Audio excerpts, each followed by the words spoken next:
Je crois que déjà il y a quelque chose qui est fondamental, c'est l'intérêt pour les sciences ou pour la culture scientifique.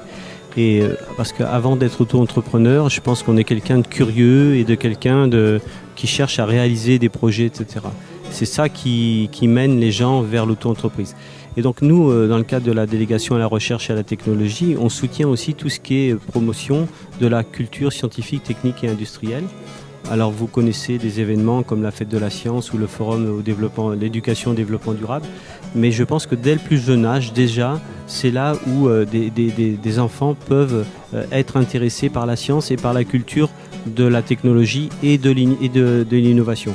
Pourquoi je dis ça? Parce qu'on est dans une société de consommation, malheureusement, où on baigne dans l'innovation et on baigne dans la science.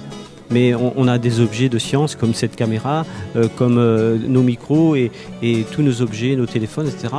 Et malheureusement, les jeunes utilisent ça comme des objets de consommation courante, alors que sans appréhender que derrière, il y a de l'innovation technologique, de la science. Donc nous, ce qu'on cherche à faire dès le plus jeune âge, c'est essayer de favoriser cette culture scientifique. On soutient pour ça des associations de culture scientifique à travers des fonds État et des fonds régions, hein, et de façon à ce que des jeunes puissent découvrir les sciences, l'expérimentation et aussi être intéressés non seulement aux sciences, mais à l'industrie. C'est-à-dire qu'il y a aussi, par un collègue de la DIECT, M. de Gaillande, une manifestation qui s'appelle la Semaine de l'Industrie, où on essaie de faire venir des enfants des collèges, plutôt des collèges, au moins des lycées,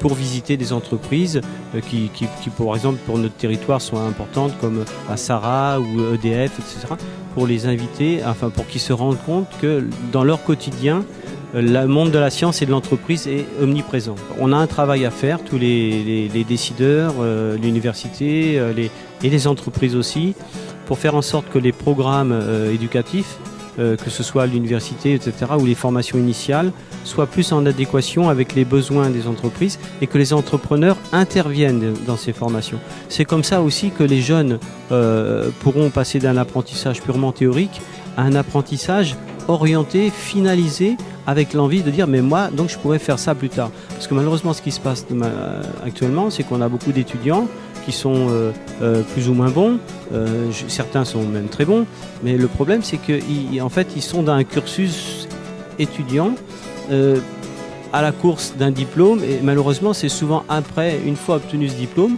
qu'ils se posent la question de savoir mais qu'est-ce que je vais pouvoir faire.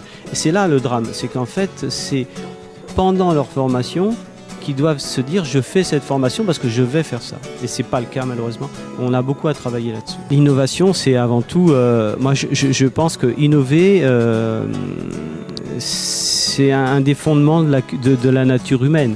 Je veux dire, si on est passé de l'homme de Cro-Magnon à nos sociétés d'aujourd'hui, c'est bien parce que pendant des millénaires, l'homme a innové régulièrement. Donc c'est quelque chose, je dirais, un peu d'inné. Alors après, bien sûr, maintenant, on est dans des sociétés où on a besoin d'innover pour différentes raisons.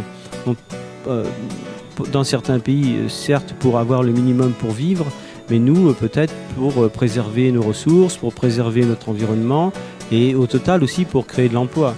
Donc en fait, tous ces paramètres de vie en fait, font que l'innovation, ça doit être un moteur pour tous ces objectifs-là.